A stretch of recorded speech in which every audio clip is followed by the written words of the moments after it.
Com força e com furor, nos prova o tentador, com artimanhas traz e astúcias infernais. Iguais não há na terra. Meus irmãos, abram as vossas Bíblias aí na carta de Paulo aos Romanos. Romanos capítulo 1, nós leremos do 16 ao 27. Romanos capítulo 1, de 16 ao 27. Amém? Diz assim a palavra do Senhor: pois não me envergonho do Evangelho, porque é o poder de Deus para a salvação de todo aquele que crê, primeiro do judeu e também do grego, visto que a justiça de Deus se revela no Evangelho de fé em fé, como está escrito: o justo viverá por fé. A ira de Deus revela do céu contra toda impiedade e perversão dos homens que detêm a verdade pela injustiça. Porquanto, o que de Deus pode conhecer manifesto entre eles, porque Deus lhes manifestou. Porque os atributos invisíveis de Deus, assim o seu eterno poder, como também a sua própria divindade, claramente se reconhece desde o princípio do mundo, sendo percebidos por meio das coisas que foram criadas. Tais homens são, por isso, indesculpáveis, porquanto, tendo conhecimento de Deus, não o glorificaram como Deus, nem lhe deram graças, antes se tornaram nulos em seus próprios raciocínios, obscurecendo-se-lhes o coração insensato. Inculcando-se por sábio, tornaram-se loucos, e mudaram a glória de Deus incorruptível, em semelhança da imagem de homem corruptível, bem como de aves, quadrúpedes e répteis. Por isso, Deus entregou tais homens à imundícia, pela concupiscência do seu próprio coração, para desonrarem o seu corpo entre si, pois eles mudaram a verdade de Deus em mentira, adorando e servindo a criatura em lugar do Criador, o qual é bendito eternamente. Amém? Por causa disso, os entregou Deus às paixões infames, porque até as mulheres mudaram o modo natural de suas relações íntimas por outro contrário à natureza. Semelhantemente, os homens também, deixando o contato natural da mulher, se inflamaram mutuamente em sua sensualidade e cometendo torpeza homem com homem, e recebendo entre si mesmo a merecida punição do seu erro. Pai, obrigado pela tua palavra. Seja bendito o teu eterno nome para todos sempre. Eu peço que o Senhor venha derramar da tua bênção, para que eu possa ser canal de bênção, porta-voz do Senhor para os meus irmãos aqui, em nome de Cristo. Amém e amém. Pode sentar, meus irmãos. Bom, meus irmãos, nós estamos fechando hoje a nossa série de exposição bíblica, né? Esse mês eu falei com os irmãos que ia passar esse mês todo fazendo exposição bíblica aqui dos textos, porque nós estamos no mês da Reforma, estamos comemorando 502 anos da Reforma Protestante, e eu falei com os irmãos aqui na ocasião, né? Tem vários tipos de sermão, vários tipos de sermões, né? E normalmente todo pastor, o tipo de sermão que a gente prega no culto de domingo, a gente chama de sermão querigmático, que vem do grego que significa a palavra, ou seja, querigma, pregar. E é uma pregação que a gente faz com o intuito de convencer, né, as pessoas através da palavra do Senhor. E o sermão de exposição bíblica é um sermão que nós vamos chamar de didástalo, né, que é um sermão de ensino. E por conta de nós comemorarmos 502 anos nesse mês de outubro da Reforma Protestante, eu estou fazendo exposição bíblica dos sermãos, que era um modelo de pregação que os reformados, né, os reformadores, usavam no período da Reforma Protestante. Então hoje é o nosso último sermão da série Reforma, último sermão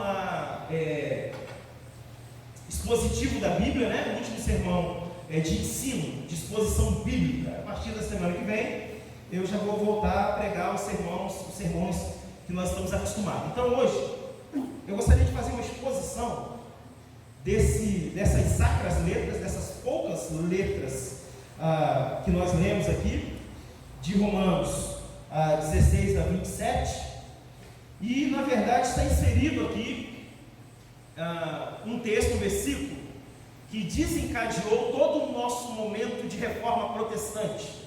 Então está exatamente em Romanos capítulo 1, verso 17. Então, Martinho Lutero, quando ele lê esse texto aqui, quando ele entende esse texto, visto que, Romanos 1,17, visto que a justiça de Deus se revela no Evangelho de fé em fé, como está escrito, o justo viverá pela fé.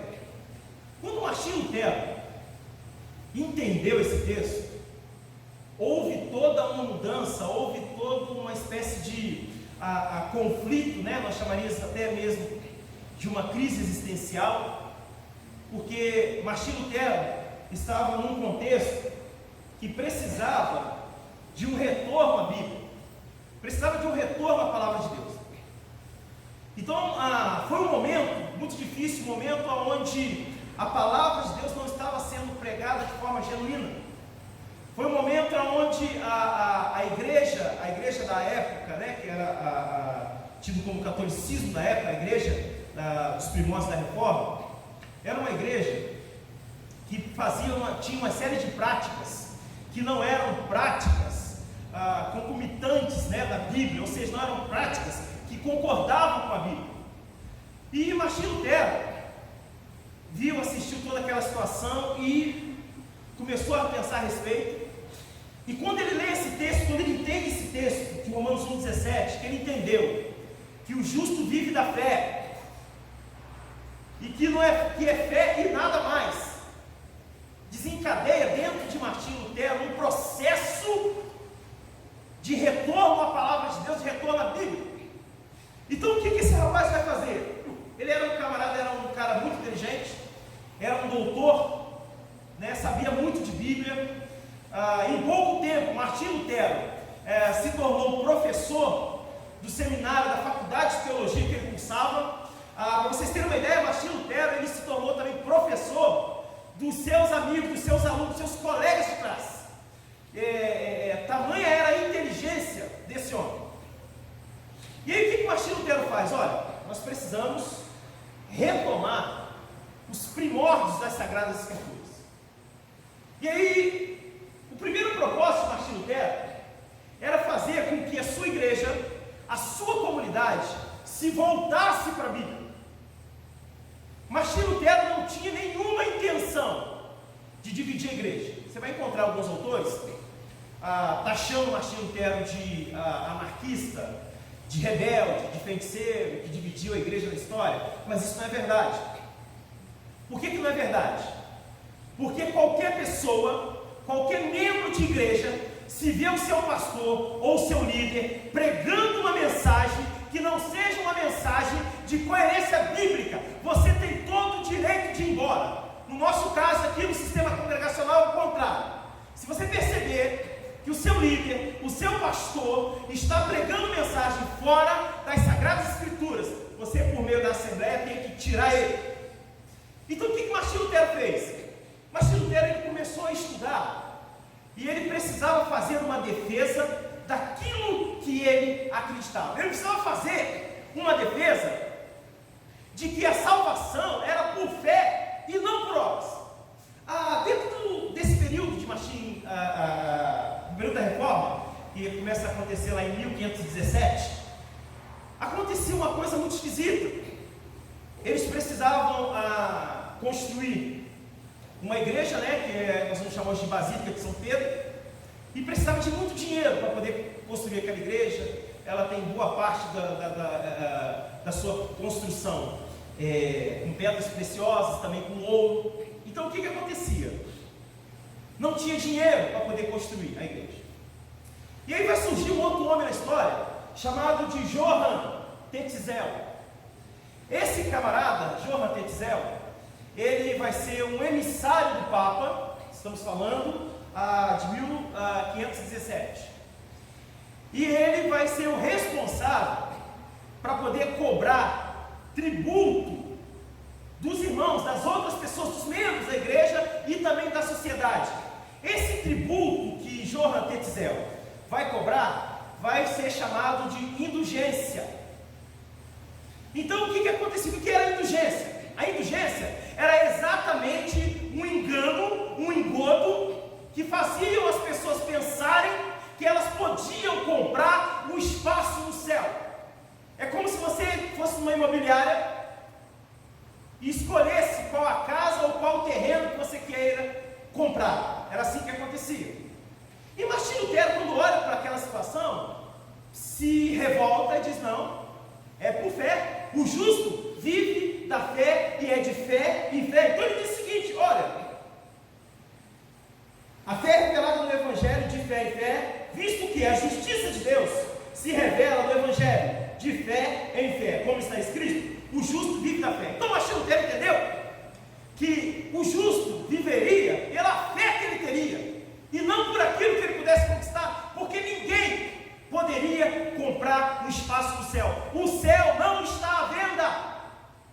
O céu é de graça para aqueles a quem Deus quiser confiar. O céu é de graça. E aí Martim Lutero começa a colocar sua alocução. Martim Lutero começa a colocar todo o seu discurso contra essa prática de heresia do seu tempo. Isso foi uma das práticas de heresia do seu tempo que Martim Lutero colocou o seu discurso. E aí o que ele faz?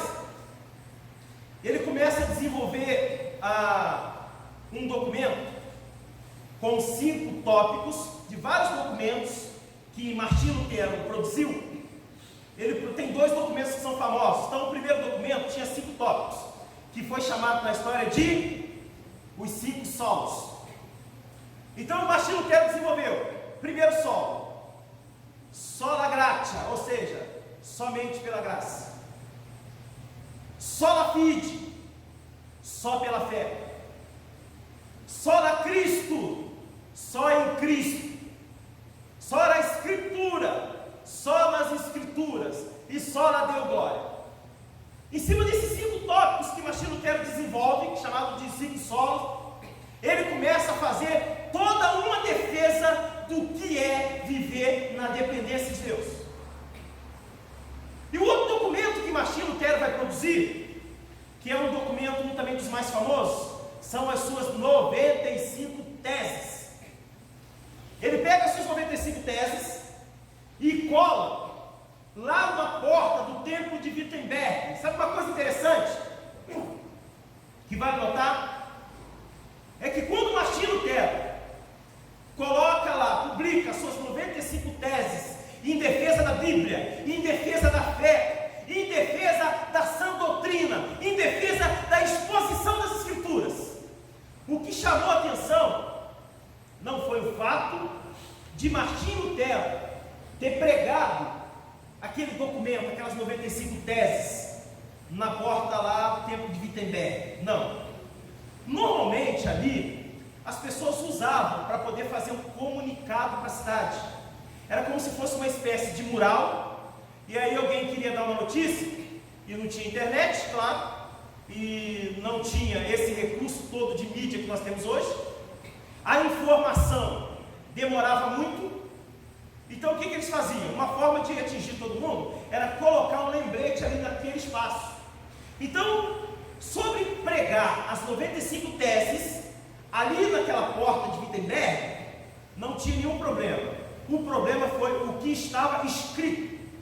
Aquele documento que Martinho Lutero colocou, convidava os doutores da teologia, os doutores da filosofia e os grandes teólogos de sua época. Martinho Lutero convidou eles para um debate acerca da fé.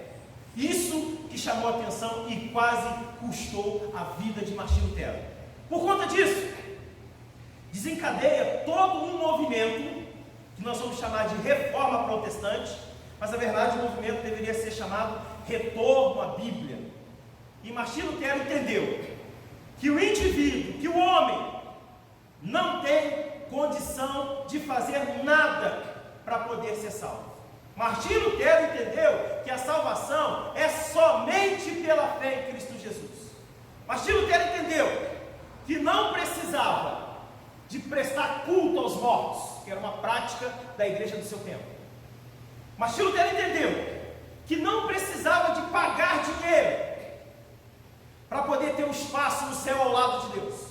E ele colocou todo esse discurso, e é claro, uma vez que o entendimento chega, a ignorância precisa ir embora. Crente não pode ser ignorante, crente tem que ser inteligente, bíblico. Você tem que estudar a Bíblia, você tem que ler a Bíblia, você tem que estudar a Bíblia, e você tem que ler a Bíblia, sabe por quê? Porque a única forma que você tem de não ser dominado é tendo conhecimento. Então, se você não lê esse livro, se você não lê a Bíblia, se você não estudar a Bíblia, qualquer pastor, qualquer líder vai dominar você, e você vai andar debaixo de um chicote. Vai chegar um momento que o líder vai dizer para você: ó, vende seu carro, vende a sua casa e traz o dinheiro e coloca tudo na igreja, que Deus vai duplicar isso. Aí, como você não lê a Bíblia, tem uma maldita de uma preguiça, você acaba com a sua vida, acaba com a sua família e entrega tudo para a igreja. Isso não é evangelho, isso é coisa do capiroto, isso é coisa do capeta. E a única forma que você tem de fugir disso é conhecendo a Bíblia. Por isso que você tem que estudar, por isso que você tem que ler, por isso que tem que vir na escola bíblica dominical. E Martinho Lutero abriu a cabeça do povo de sua época. Por isso que ele foi perseguido. Sabe por quê? Porque o povo começou a entender o seguinte: olha, espera aí, quer dizer que é pela fé então? Quer dizer que eu não preciso comprar nada no céu? Não. Ué, como é que faz aí o Johan todo mês está aqui na nossa porta aqui, perguntando aqui quanto é que a gente vai pagar? Você sabe o que esse camarada fazia, esse Johan Tetzel? Ele fazia uma coisa muito esquisita. Na minha opinião, eu sempre defendo que esse cara foi um dos melhores vendedores que eu já vi na minha vida. Você sabe o que Johan Tetzel faz para poder vender indulgência? Ele monta o que nós chamaríamos aqui no nosso tempo de combo. Então é o seguinte: ele chegava para as pessoas dessa época, vale lembrar que nós estamos falando aqui do século XV, não tinha tanta informação como tem hoje.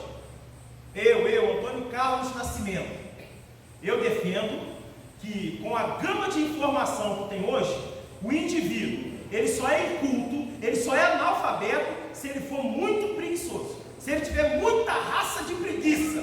Por isso que ele vai ser dominado, porque a informação já é aberta. E aliás, a informação aberta, o projeto de escola em cada igreja vem também do conceito de Martinho Lutero. E eu poderia falar para vocês outra coisa. O conceito que nós temos hoje sobre pedagogia, que é o ensino na base, o ensino da criança, começou também em Martinho Lutero.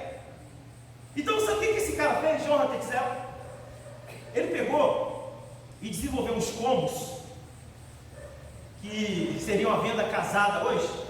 Seguinte, ó, ele fez uma venda casada da indulgência e falou o seguinte: ó, chegava na sua casa, me diz uma coisa, você vai ter um espaço lá no céu lá, você vai pagar X. Aí ele resolveu fazer uma venda casada. Assim, você tem algum parente que morreu? Tem. Você gostava muito dele? Gostava. Seguinte, essa hora ele está queimando lá no purgatório. Por mais preço e tal, por mais uma quantia, você vai conseguir tirar o seu ente querido. Vale lembrar, meus irmãos, que isso era uma ideia que campeava 1517, do século XV. E aí o que aconteceu? As pessoas acreditavam nisso e pagavam, davam dinheiros e mais dinheiros para ele. Sabe outra coisa que ele fez? Ele fez uma música para ficar mais fácil para ele vender o seu produto, para ficar mais fácil dele roubar o povo. E a música era: ao tilintar de uma moeda na lata, uma alma do purgatório saltará. E todos acreditavam nisso. Você sabe qual que era a ideia de diabo, de demônio, no século XV? Era que era um bicho com baita no rabão, com um chifre igual um boi e com um tridente que ficava fisgando as pessoas. Essa era a ideia de demônio do século XV. Então não tinha tanta informação. Mas quando Martinho Lutero lê esse texto e ele entende que é só pela fé e mais nada, sabe o que acontece?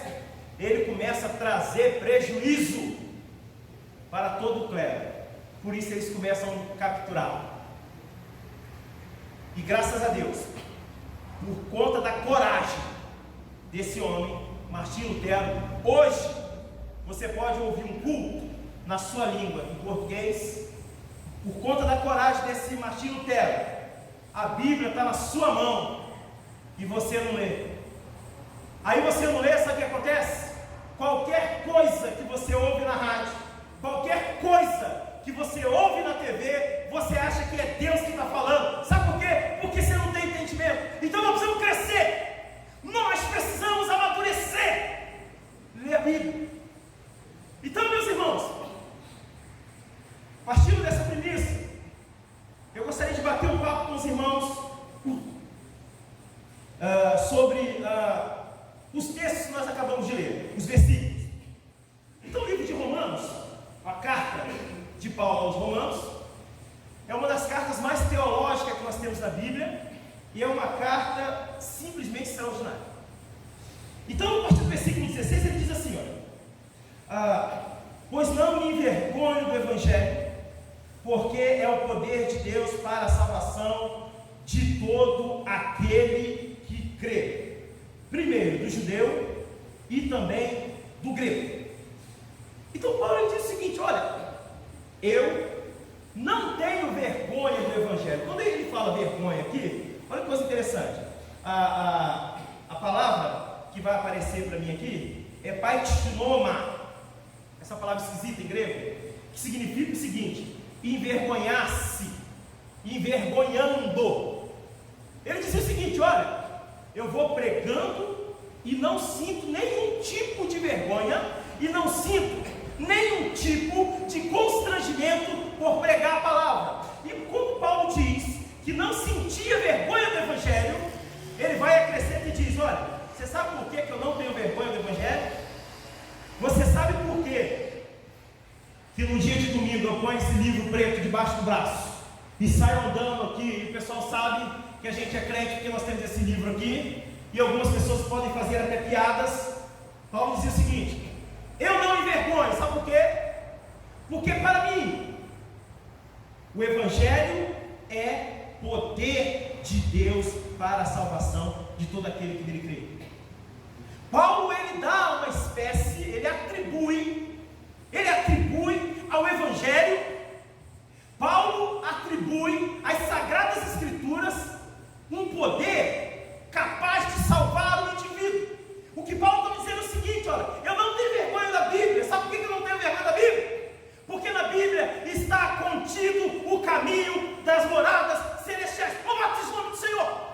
Então quando ele diz: olha, eu não me vergonho do Evangelho, porque é poder de Deus para a salvação de todo aquele que crê. Paulo, ele atribui um poder que vai ser traduzido aqui para nós, que vem do grego, chamado de Dinamis, que significa virtude, poder, autoridade e também explosão. É a mesma palavra que nós usaríamos para poder escrever dinamite. O que dinamite faz? Colocou ali, você corre, senão você é explodido junto com ela. Paulo, ele atribui um poder extraordinário, um poder fantástico para essa Bíblia, para essas sagradas letras. O que Paulo quis dizer é o seguinte: olha, há poder aqui. Então, se você ler, você vai ser poderoso. Se você se apropriar do entendimento contido nesse sagrado livro, você será muito poderoso. Então, Paulo está dizendo: olha, eu não tenho vergonha. Sabe por quê? Porque para mim é poder, poder para salvar.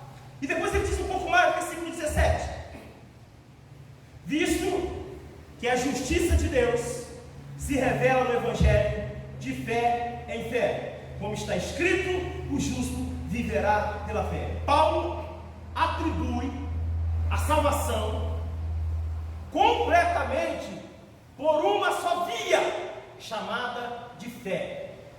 Não tem nenhuma pista no texto que nós acabamos de ler sobre a salvação por outras vias. Não tem. A salvação é por fé. É só por isso. Então Paulo diz o seguinte: olha, visto que a justiça de Deus se revela no Evangelho, mais uma vez ele está atribuindo à Bíblia o local onde está contida a justiça de Deus. Visto que a justiça de Deus se revela no Evangelho de fé em fé, como está escrito, o justo viverá por fé. Está dizendo o seguinte: que quem é justo vai viver porque acredita e não por aquilo que ele está vendo. Nós, os crentes, a igreja, ela precisa viver por aquilo que ela acredita e não por aquilo que ela enxerga. O batismo do Senhor. Em muitos momentos nós sofremos e temos muitas dificuldades. Muitas dificuldades. Sabe por quê? Porque a nossa vida, ela não está balizada na fé, está balizada nas coisas. Ou seja, eu só acredito naquilo que eu posso ver. Eu só sou valente se eu tiver uma boa condição financeira. Só sou valente se eu tiver armado. Só sou valente se eu tiver muito dinheiro. Eu só sou alguma coisa se eu tiver alguma outra coisa. Não, Paulo não diz isso. Paulo diz que é por fé. E não tem como comprar a fé. Não há nada que a gente possa fazer para ser salvo, a não ser que Cristo Jesus possa nos resgatar. Um detalhe interessante do texto é que Paulo diz o seguinte: que a justiça de Deus está revelada onde? No seu Evangelho. Louvado seja o nome do Senhor. Então tudo que nós precisamos saber para a nossa salvação está aqui na Bíblia. Uma vez me perguntaram assim: Antônio Carlos, sobre essa questão aí de disco voador, ET de Varginha, chupa-cabra, vocês ouviram falar nisso, né? Extraterrestre, tem alguma coisa na Bíblia que fala sobre isso? Eu falei: olha, a Bíblia é muito vasta, eu já li ela algumas vezes toda, e não me lembro de ter visto, porque vai que eu li ali e não percebi, vai que é uma interpretação ali que eu ainda não sei. E aí depois eu perguntei: mas por que essa preocupação com o ET? Porque tem uma galera aí, crente, que desenvolve uma ideia, não sei se vocês já ouviram falar, de que o diabo está contando mentira para o povo, que tem extraterrestre, porque no dia do arrebatamento, quando o povo for arrebatado, o diabo vai falar que foi os extraterrestres que raptaram o povo da terra. Quem é que cai numa história dessa? Eu vou te falar quem é que cai numa história dessa: quem não lê a Bíblia. Então, se você não lê a Bíblia, você vai continuar acreditando que tem Papai Noel. Se você não lê a Bíblia, você vai continuar acreditando que tem mula sem cabeça. Se você não lê a Bíblia, você vai continuar acreditando que tem um boitatá, que tem um saci pererê. Meu irmão, você tem que crescer, você tem que estudar, para você conseguir dirimir os conhecimentos bíblicos e poder conversar a qualquer nível sobre a Bíblia. Então, se você se capacitar, ler assim, quando eu falo de estudar a Bíblia, eu não estou me referindo que você tem que ir fazer um curso de teologia, não. Na verdade, você deveria, porque isso é muito rico.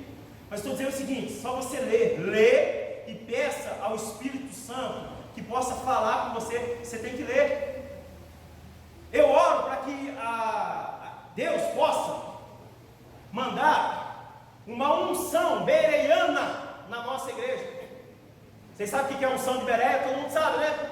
Bereia foi a igreja que Paulo chegou para pregar. E Paulo tinha um discurso muito bom, porque ele era um mestre, era um doutor. E no final, Paulo achou que tinha ganhado a galera.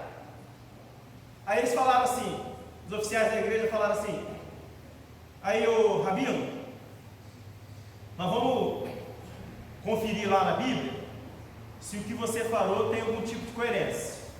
Se for, você vai voltar aqui, tá bom? Se não for, você não volta mais. Paulo, sabe o que Paulo fez? Aplaudiu os irmãos por examinarem a Bíblia. Não é igual um bando de pastor que tem por aí, e que o que ele falar tem que ser lei, e ele vai te ameaçar dizendo: se você falar o contrário, Deus vai te matar, você está tocando no ungido. Isso é uma falácia, é uma mentira, não cai nisso. Se você tiver caído nisso, você merece, é porque você não leu a Bíblia. Porque da fonte que sai água boa, não pode sair água ruim. Não tem macumba gospel. Um pastor não amaldiçoa o outro, um pastor não amaldiçoa ninguém, sabe por quê? Porque a vida dele tem que produzir vida, não pode produzir morte. Louvado seja o nome do Senhor. Então um monte de gente, um monte de crente com a vida destruída. Sabe por quê? Porque ele está se contentando apenas com o que o pastor dá para ele no dia de domingo. Então você vai pegar um líder que não tem muita boa intenção, ele vai dominar, e como diz a gente lá no Rio, vai te rapelar. Você merece, sabe por quê? Porque você não leu. Então, meu irmão, o que você tem que fazer? Tem que ler a Bíblia. Gasta um tempo ali, lê o versículo. A internet está aí. Se não entendeu, digita lá, porque Deus amou o mundo de tal maneira que deu o seu único filho para todo aquele que nele crê, não pereça, mas ter a vida eterna. Não entendi nada. Digita lá o versículo, coloca comentário. Vai aparecer muita raça lá, você vai ter entendimento. É só você buscar. Então, no versículo 18, ele diz assim: a ira de Deus se revela do céu contra toda impiedade e perversão dos homens que têm a verdade pela injustiça. Olha o que ele está dizendo? Ele está dizendo o seguinte: que da mesma forma que a justiça de Deus, ela é revelada na Bíblia, no Evangelho, a ira de Deus também está revelada no céu contra toda impiedade, contra toda perversão. Então não pensa, você que vai ficar impune, que não vai não. Deus vai cobrar tudo que a gente fizer, tudo que nós fizermos, nós vamos ter que prestar conta para Deus. Por isso é que todos os dias nós precisamos de uma vida de arrependimento para mim crescer. Não tem como não pecar, mas você precisa: Senhor, tenha misericórdia da minha vida. E você tem que procurar abandonar o pecado. Abandone o pecado, para que Deus possa te abençoar. Versículo 19, ele vai dizer assim: porquanto o que de Deus se pode conhecer é manifesto entre eles, porque Deus lhes manifestou. Olha que coisa interessante. O que de Deus pode se conhecer é manifesto entre eles, porque Deus lhes manifestou. Está dizendo o seguinte: olha, o que eu posso conhecer de Deus? O próprio Paulo está falando, olha, é manifesto entre eles, porque Deus lhes manifestou. A palavra manifestar é o mesmo que revelar. Então Deus revelou o seu evangelho para os pregadores, para os crentes, e os crentes agora têm a missão de revelar esse evangelho para o mundo. Por isso que ele está dizendo: olha, o que eu vou conhecer de Deus? O que eu posso conhecer de Deus? Não, já está manifestado aí na igreja. Hoje, para nós, o que podemos conhecer de Deus está manifestado aonde? Está aqui na Bíblia. Tem alguma outra forma de conhecer Deus? Tem. Só você olhar para a natureza. Ou você vai acreditar que se formou por causa do Big Bang, que foi a grande estrela que explodiu e deu origem a todas as coisas, deu origem à galáxia. Mesmo, escuta o que eu vou dizer para os irmãos, mesmo que isso tenha acontecido, quem fez isso acontecer? Então são coisas que é muito para a nossa mente. Eu confesso que às vezes eu também não entendo. O fato que para nós vale o que está escrito na Bíblia. Se você é crente, você acredita na Bíblia. E a Bíblia diz que Deus foi que chamou o céu e a terra e eles passaram a existir. Na Bíblia não tem nenhuma teoria de Big Bang, de explosão cósmica, não. A Bíblia diz o seguinte, que Deus chamou o universo e o universo existiu.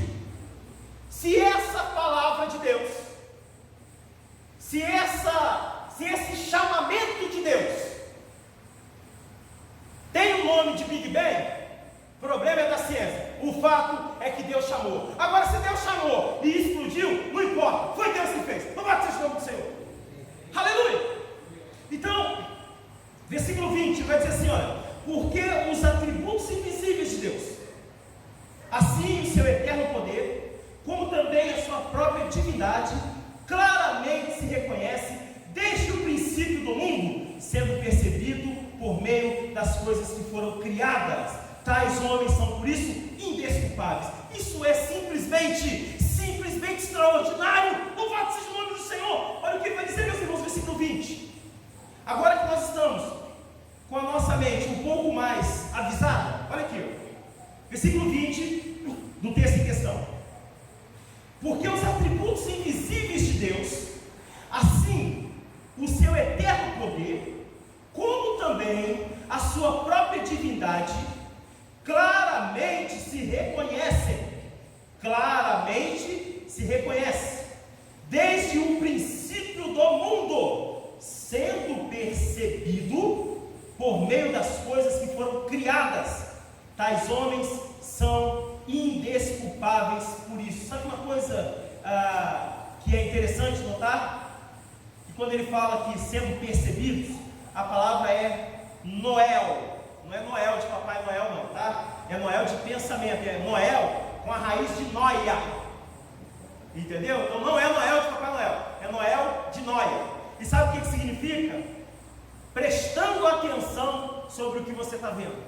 Então, meus irmãos, está dizendo o seguinte: olha, naquele último dia, ninguém vai poder falar que não conhecia sobre Deus.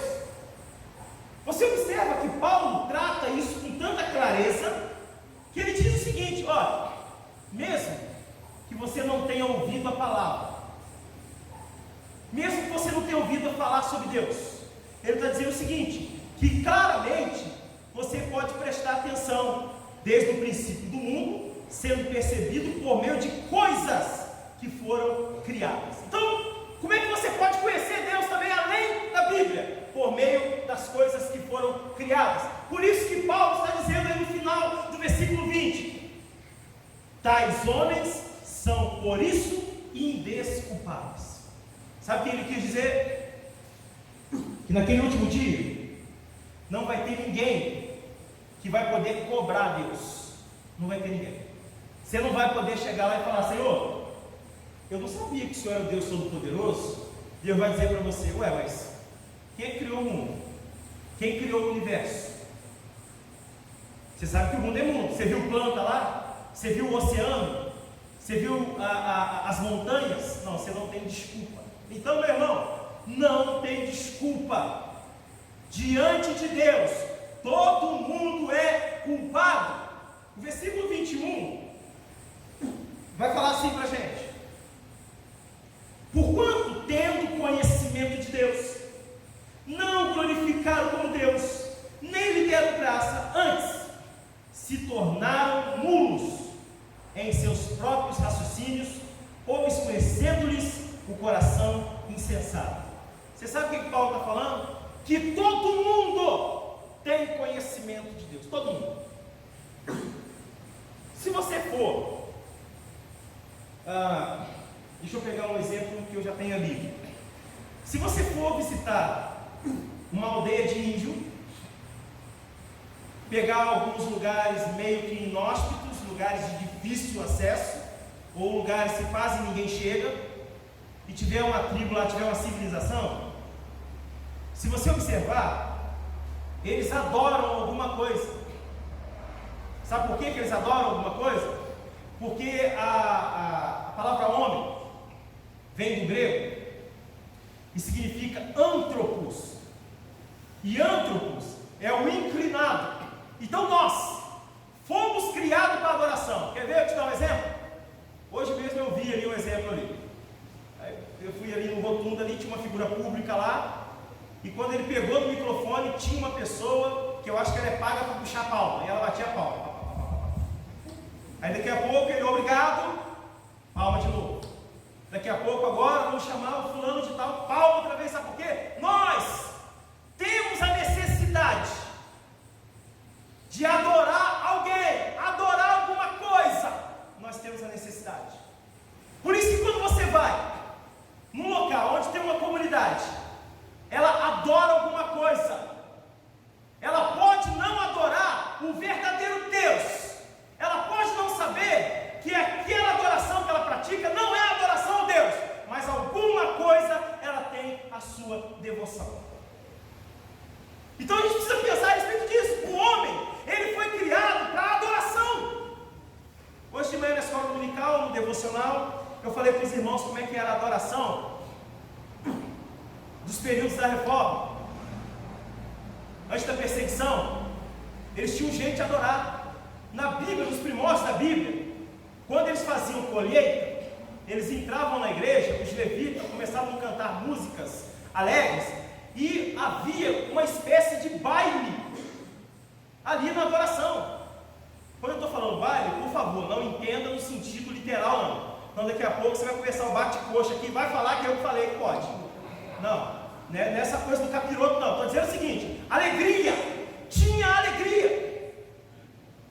Entendeu? Então é o seguinte, os crentes dos primórdios da Bíblia eram crentes adoradores. Eram crentes que chegavam na igreja, eles tinham alegria. Eles tinham alegria de levantar a mão, de bater palma e de dançar. Sabe por quê? Porque eles entendiam que cada vez que eles ficassem alegres, mais forças o Senhor dava para eles. Por isso que eles vão dar o nome da festa de a festa da colheita. Louvado seja o nome do Senhor. Tem muita coisa nesse livro que é simplesmente fantástica. Então, meus irmãos, você observa, ele está dizendo o seguinte: olha, que todo mundo tem conhecimento de Deus. Quando eu disse que as pessoas adoram alguma coisa, pode não saber quem elas estão adorando, mas alguma coisa elas adoram. Talvez faça agora um pouco mais de sentido quando você vê quando Paulo chega na Grécia lá e tem uma espécie de festival religioso, né? Na verdade está acontecendo ali uma espécie de sincretismo religioso. E aí Paulo vê um monte de altar de adoração. E de repente ele passa e vê lá um altar de adoração escrito ao Deus invisível. Todo mundo estava adorando alguma coisa. Aí Paulo chega lá, vê o Deus invisível, e a partir dali ele começa a pregar o evangelho e explicar quem era o Deus Todo-Poderoso. O interessante é que eles vão consultar depois o mágico lá na Grécia, e o mágico vai falar assim: ó, procura um mestre que está aí chamado Paulo, o Deus dele que é o Deus certo. Então, meus irmãos, todo mundo inclina-se para fazer alguma coisa. E vou falar uma coisa para você: nós reverenciamos as pessoas até inconscientemente. Entendeu? Então, por exemplo, alguém chega, consegue se formar na faculdade, e aí você está conversando e tal, e solta um assunto ali de faculdade.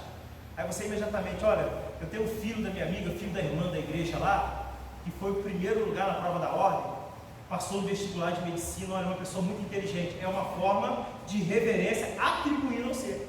Inconscientemente a gente faz isso.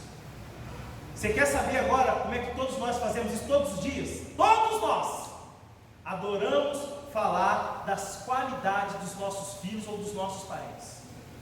É assim. A todo momento que você está perto de mim, você fala: olha, meu filho é isso, meu filho é aquilo. É uma forma de reverência. Sabe por quê? Porque nós fomos criados para isso. Então nós precisamos de adorar alguma coisa. Por isso que a Bíblia nos mostra quem é digno de receber todo louvor e toda adoração. É o Senhor Deus Todo-Poderoso. Louvado seja o nome do Senhor. Então Paulo está dando uma aula para a gente, versículo 22. Ele vai falar para a gente assim: olha, inculcando-se por sábios, tornaram-se loucos, 23, e mudaram a glória do Deus incorruptível em semelhança da imagem de homem corruptível, bem como de aves, quadrúpedes e répteis. Sabe o que Paulo está dizendo? É o seguinte: esses homens aí que estão indesculpáveis, sabe o que eles fizeram? Eles pegaram Deus, que é incorruptível, que é santo, que é puro, e parearam, colocaram no mesmo patamar do homem, que é mentiroso, que é sem vergonha, que é pilantra, que não serve, que não vale nada. E aí Paulo está dizendo: olha só, e atribuíram a Deus imagens também, sabe o que? De quê? De animais. Faz algum sentido agora quando você lê que na Índia, por exemplo, tem mais de 3.000 deuses, e que a maioria deles estão na forma de animais. Então você vai lá, tem o macaco, é uma espécie de santidade para ele, de divindade. A vaca é uma espécie de outro deus. Está tudo aqui o tempo todo, é só a gente ler. E a gente precisa tomar cuidado. Hoje eu falei sobre isso na escola dominical. Para você não ser mais misericordioso do que Deus, você nunca vai ser. Eu sempre brinco com os irmãos que a igreja aqui é muito romântica. Isso é bom, continua assim. Mas a Bíblia não é muito romântica. A Bíblia é justa. Então, quando a gente pensa a respeito disso, ele está dizendo o seguinte: olha, esses homens estão tão afastados, estão tão afundados no pecado, que eles pegaram Deus agora e colocaram Deus como se fosse eles, mentiroso, corrupto. E por conta disso, olha o que ele vai dizer, versículo 24: por isso Deus entregou tais homens à imundícia pelas concupiscências de seu próprio coração, para desonrarem o seu corpo entre si. Então o que Deus faz? Ó, já que vocês estão achando que eu sou igual a vocês, então é o seguinte: eu vou entregar a vocês as concupiscências, e agora vocês vão começar a desonrar entre si. E aí Paulo dá uma listinha. Olha o que ele vai falar, 25: pois eles mudaram a verdade de Deus em mentira, adorando e servindo a criatura em lugar do Criador, o qual é bendito eternamente. Deus tem misericórdia da nossa vida. Meu Deus, isso aqui não é notícia boa não, hein? Olha aqui, ó, 25: pois eles mudaram a verdade de Deus em mentira.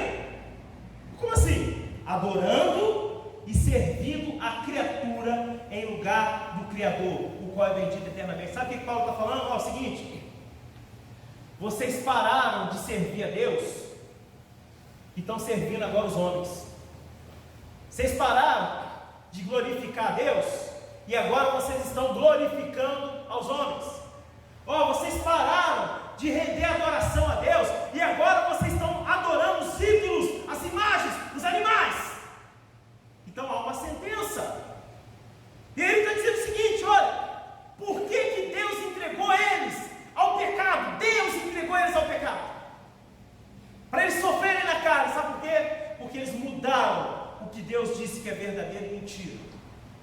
Se você observar, nos nossos dias nós estamos vivendo isso. Então você vê um monte de movimento, falam um monte de coisas que vão ser verdadeiros atentados contra a fé cristã. E você sabe o que quando eu vejo uma lei sendo colocada, que é uma lei contra os princípios bíblicos, eu não fico espantado, nada disso, não fico espantado. Eu fico espantado quando nós, os crentes, Achamos que é normal porque está na lei, e nós não temos coragem de levantar e abrir a boca. Por isso que eu falei para os irmãos, e vou falar isso aqui até morrer, quando as pessoas dizem assim, olha, religião e política não se mistura sim, e está bem misturado, e muita raça de mistura. Sabe por quê? Porque qualquer decisão que for tomada a nível de Brasil na política, a igreja tem que obedecer. Então como é que não mistura? Se amanhã ou depois alguém fizer uma lei permitindo a poligamia, então agora é o seguinte, seu marido pode ter outra mulher e sua mulher também pode ter outro marido. Não é lei, você vai cumprir porque é lei? Nós temos que dar a nossa vida para a morte, mas nós não podemos concordar com isso. Então se bater ali e falar, Antônio Carlos, assim que você terminar de pregar, você vai preso. Eu falo, glória a Deus, quer aprender agora ou depois? Não tem outra forma de ser crente, a não ser se posicionando ao lado da Bíblia, ao lado que está escrito. Louvado seja o nome do Senhor. Então mistura assim. Se a igreja tivesse maturidade, quando eu falo igreja eu digo nós, tá? Deixa eu substituir aqui. Se nós tivéssemos maturidade mesmo, você sabe o que a gente faria? Está na época de eleição. Vamos lá no comitê eleitoral, cartório, e vamos pegar lá a ficha de todos os candidatos. Isso se a gente tivesse maturidade. Vamos escalar cada dia um aqui e vamos sabatiná-los. Primeira coisa, meu irmão, você é candidato? Tá. O que você pensa sobre o aborto? Você é a favor? Nós temos que sabatiná-los com base naquilo em que nós acreditamos. Mas se fizer isso, amanhã tem um notinho aqui, ó. O pastor está corrompido agora, ó. O pastor está misturando com política. Eu não estou nem aí para isso. O problema é que nós não temos maturidade. Por isso que a gente sofre. Sabe por quê? A gente se omite, acha que não tem nada a ver, acha que a gente não deve se meter. Aí sabe o que acontece? Ele ganha. Aí ele fez lei, agora nós temos que cumprir. Não, eu não vou cumprir, então você vai morrer ou vai preso. Pô, peraí, nós tivemos a chance de mudar isso. Então, meu irmão, tem que abrir a cabeça. Você tem que ser inteligente. Quando alguém conversar com você, não fuja do celeuma. Não fuja do celeuma, não quis dizer a discussão, o barulho. Não fuja, encare. Bateu na sua porta lá, vim pedir voto. Você tem 5 minutos para você me ouvir? Tem. Bom, eu sou crente, sirvo a Jesus e as minhas ideologias são essas aqui com base na Bíblia. O que você pensa? Ele vai mentir para você. Não, concordo. Você fala, mas o seu partido está aqui, ó. Só que como é que você vai fazer isso se você não lê? Você não se informa?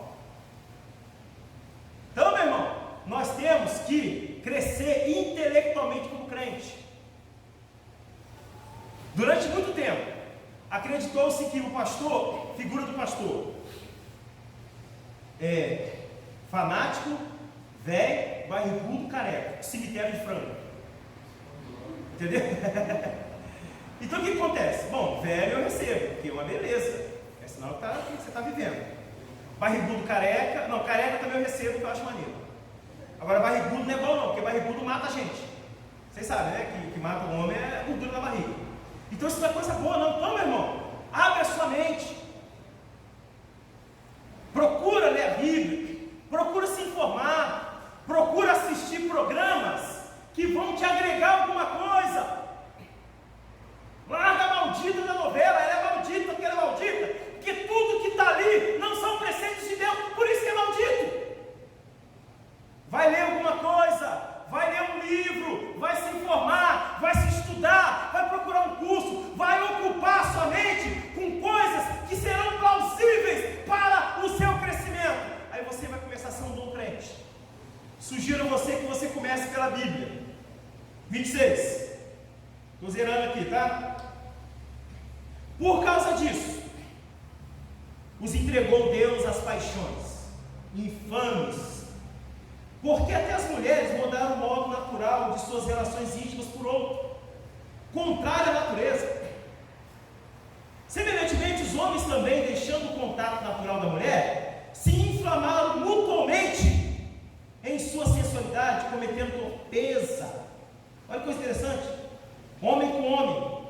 e recebendo em si a merecida punição do seu erro. Quando ele fala que cometeu torpeza, a palavra é interessante aqui, askemosune, essa palavra esquisita, significa o seguinte: olha, praticou uma ação imprópria e indecente. Então Paulo está fazendo um ataque direto aqui à vida de pecado. Está dizendo o seguinte: olha, a mulher mudou o costume. Qual que era o princípio de Deus? A mulher se completa com o homem. A mulher estava completando com animais. Qual que é o primórdio de Deus? Princípio de Deus: o homem se completa com a mulher. Aí o homem aqui, como diz a juventude, pirou o cabeção e agora está se completando com outro homem. E Deus condenou isso. Ou você pode falar: pô, não podemos julgar. Aqui não pode julgar o quê? Nós não estamos julgando. Eu estou lendo o que a Bíblia está dizendo. É pecado? Claro que é pecado. Homossexualismo é pecado. Lesbianismo é pecado. E se não se converter, se Deus não tocar na sua vida, se você morrer, o seu caminho é o inferno. Não tem outro não. Então você precisa se consertar com Deus. Você precisa colocar a sua vida diante do Senhor. O Senhor, tem misericórdia, me ajuda. Tem misericórdia, Senhor, está difícil. Eu quero sair, mas não estou conseguindo. Senhor, me ajuda. E Deus vai lá e vai exercer a misericórdia dele, porque Deus faz isso. O 30 aqui: caluniadores, aborrecidos de Deus, insolentes, soberbos, presunçosos, inventores de males, desobedientes aos pais, insensato, perfidos, sem afeição natural e sem misericórdia. Ora, conhecendo eles a sentença de Deus, de que são passíveis de morte os que tais coisas praticam, não somente as fazem, mas também aprovam os que assim procedem. Então é o seguinte: foi Deus que falou que o caminho é de morte. Foi Deus que falou que quem pratica tal coisa vai morrer. Foi Deus que falou. São as verdades bíblicas. Então, meus irmãos, vamos pedir misericórdia para Deus. Ô pastor, mas está difícil aqui para mim. Vamos orar a Deus. Vamos orar junto aqui para Deus mudar a história. Pastor, é o seguinte, olha, eu sou fofoqueiro. Eu não aguento a minha língua, pastor. Meu irmão, vamos orar então para Deus frear a sua boca. Vamos orar para Deus botar uma mordaça na sua boca. Sabe por quê? Para que você possa ser abençoado, para que você possa ser salvo. É assim, meus irmãos. Não tem outro evangelho não. Não tem outro evangelho. Isso aqui é meio duro assim, mas isso corta em mim também. Sabe por que corta em mim também? Porque eu também sou pecador. E talvez por ter um pouco mais de acesso a esse conhecimento, para mim o negócio é mais pesado, porque a Bíblia vai registrar que aquele que recebe muito dele será exigido. Então é o seguinte: você vai ser cobrado pelo tanto que você recebeu. É desse jeito. Então, meus irmãos, precisamos colocar a nossa vida diante do Senhor. Esse período de reforma, que Deus possa trazer uma reforma dentro da nossa vida, que Deus possa reformar a nossa fé, que Deus possa trazer maturidade sobre a nossa vida. Meus irmãos, o Evangelho de Cristo é maravilhoso. Você precisa firmar a sua vida na presença de Deus. Vamos colocar de pé. Todo o Ministério de Louvor vai entoar esse cântico. Pensa a respeito aí. Fala para Deus aonde você precisa ser reformado.